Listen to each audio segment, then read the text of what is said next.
এই যে দেখতে পাচ্ছ ট্রেনে করে যাচ্ছি। কোথায় যাচ্ছিলাম বলো তো? আবার কোথায় যাবো জানোই তো, একটাই ঠিকানা, দিদির বাড়ি। তো যাই হোক, বুধবারের দিন রাতে চলে যাচ্ছিলাম দিদির বাড়িতে। দিদির বাড়িতে এসে লুচি করে নিচ্ছিলাম। আর হ্যাঁ, লুচিটা করার কারণ আছে, যে দেখতে পাচ্ছ এখানে রাখা রয়েছে কিন্তু বাটার নান।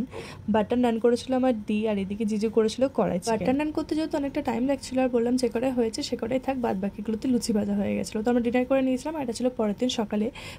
একটু হলুদ নিয়ে নিয়েছিলাম, কাঁচা হলুদ, আর এদিকে অ্যালোভেরা জেল নিয়ে নিয়েছিলাম দিদিদের গাছ থেকে। তো কিন্তু দিদিদের বাড়ির জিনিস, হলুদটা দিয়ে দিয়েছিলাম মুখে, আর অ্যালোভেরা জেলটা দিয়ে দিয়েছিলাম চুলে। তো এরপরে লাঞ্চ করতে বসে পড়েছিলাম। ছিল বাটা মাছ ভাজা, তার সাথে উচ্ছে একটা চচ্চড়ি, তার সাথে ছিল বান, আর তার সাথে ছিল পেঁপে আলুর তরকারি। এরপর আমি লাঞ্চ করে সন্ধ্যাবেলায় রেডি হয়ে বেরিয়ে পড়েছিলাম কৃষ্ণনগর যাওয়ার উদ্দেশ্যে। এই যে দেখতে পাচ্ছ, আমরা ট্রেনে চেপে পড়েছিলাম। পুর থেকে কৃষ্ণনগর যেহেতু খুব বেশি ডিস্টেন্স না, মানে দুটো স্টেশন পরেই, তাই আমরা তাড়াতাড়ি চলে এসেছিলাম। মানে 15 মিনিটের মধ্যে আমরা কিন্তু কৃষ্ণনগর ঢুকে পড়েছিলাম। আর দেখতেই পেলে স্টেশনে এত মারাত্মক ভিড় হবেই স্বাভাবিক, কারণ জগদ্ধাত্রী পুজো মানে কিন্তু বুড়িমা কৃষ্ণনগরেই, যার জন্য এত ভিড়। আর এমনিতেও কৃষ্ণনগরে খুব সুন্দর সুন্দর প্যান্ডেল হয়। আমি কিন্তু জগদ্ধাত্রী পুজো কোনোদিনই মানে কোনোবারই যাইনি দেখতে। যেমনটা কালী পুজোও তোমাদের সাথে শেয়ার করেছিলাম, মানে বলেছিলাম যে কালী পুজোতেও ঘোরা হয়নি বা যেতাম না, সেরকম জগদ্ধাত্রী পুজোতেও তাই। গল্প করতে করতে তোমাদের সাথে অনেক কটা জগদ্ধাত্রী ঠাকুরে দেখানো হয়ে গেল। আর এরপরে দেখতে পাচ্ছি যে জগদ্ধাত্রী ঠাকুরটা, সেটা কিন্তু বেশ ভালো লাগছিল, কারণ কৃষ্ণ ঠাকুরটা মানে রাধা কৃষ্ণের পরেই কিন্তু জগদ্ধাত্রী মা ছিল।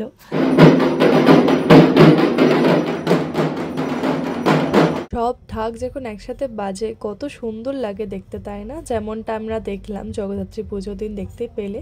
এরপর আমরা খেয়ে নিয়েছিলাম এগ রোল, সবাই মিলে একটা করে। তো রোল খাওয়ার পর আমি একটু আমার ব্লগের জন্য ভিডিও নিয়ে নিচ্ছিলাম সবার। এদিকে দেখতে পাচ্ছ দি, আর এদিকে নট্টিকে বলছিলাম একটু তাকা বাবা আমার ব্লগের জন্য।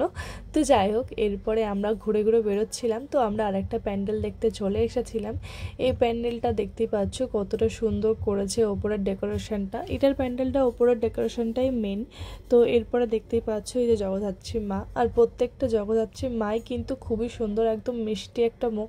এরপরে আমরা চলে যাচ্ছিলাম মেন জগদ্ধাত্রী দেখার জন্য, মানে বুড়িমাকে দেখার জন্য, যেটার জন্য আসা আমাদের কৃষ্ণনগরে। তো দেখতেই পাচ্ছ এখানে আমরা ঢুকেই গেছিলাম।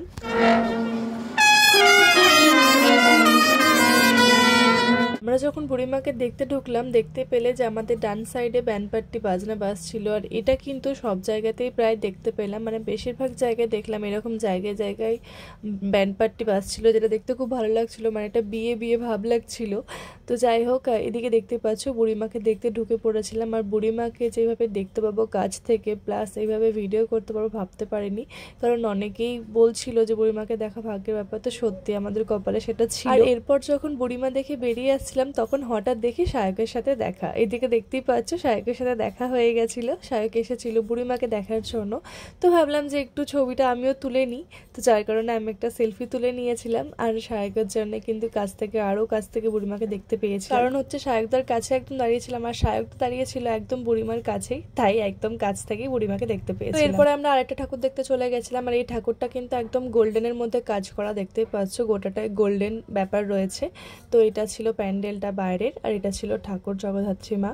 তো রাস্তায় দেখতে পাচ্ছ কতটা ভিড়। আমি এটাই বলছিলাম যে একদম দুর্গাপুজো লাগছে, মনে হচ্ছে যেন দুর্গাপুজোতে ঘুরতে বেরিয়েছি, এত ভিড় রাস্তায়। আর এরপরে সব ঠাকুর আমাদের দেখা সম্ভব হচ্ছিল না, কারণ আর ভালো লাগছিল না হাঁটতে, মানে কত ঠাকুর দেখবো, প্রচুরই ঠাকুর হয়েছে।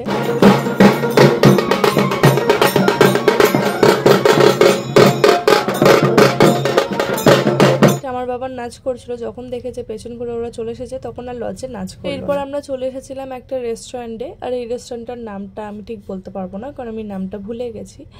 আর এই যে দেখতে পাচ্ছ আমরা একটা রেস্টুরেন্টে চলে এসেছিলাম। তো আমরা এখানে মেনু কার্ড দেখছিলাম, আর মেনু কার্ড দেখতে দেখতে একটু হাসছিলাম। তো এরপর আমরা অর্ডার করেছিলাম আমাদের সবার ফেভারিট যেটা বিরিয়ানি। আমরা অর্ডার করেছিলাম মাটন বিরিয়ানি, আর তার সাথে চাপ অর্ডার করেছিলাম, চিকেন চাপ।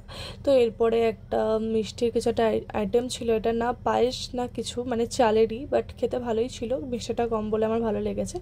আর এরপর আমরা ডিনার করে চলে এসেছিলাম আর একটা প্যান্ডেল দেখার জন্য। এটা আমরা বাইরে থেকে দেখেছি, কারণ এটার লাইনটা একবার জাস্ট দেখো। আমি তো ভাবলাম মানে আমি ঢুকলাম না এমনি তাই, কিন্তু না, কিছুটা এগিয়ে এসে দেখছি এতটা পরিমাণে লাইন। তারপরে ভাবলাম যে না, ঢুকে ঠিকই করেছি। তো যাই হোক, এরপরে এই প্যান্ডেলটা রাস্তা দিয়ে যেতে যেতে ভালো লাগলো, এটা দিয়ে যাচ্ছিলাম, তো ভাবলাম একবার দেখেই আসি।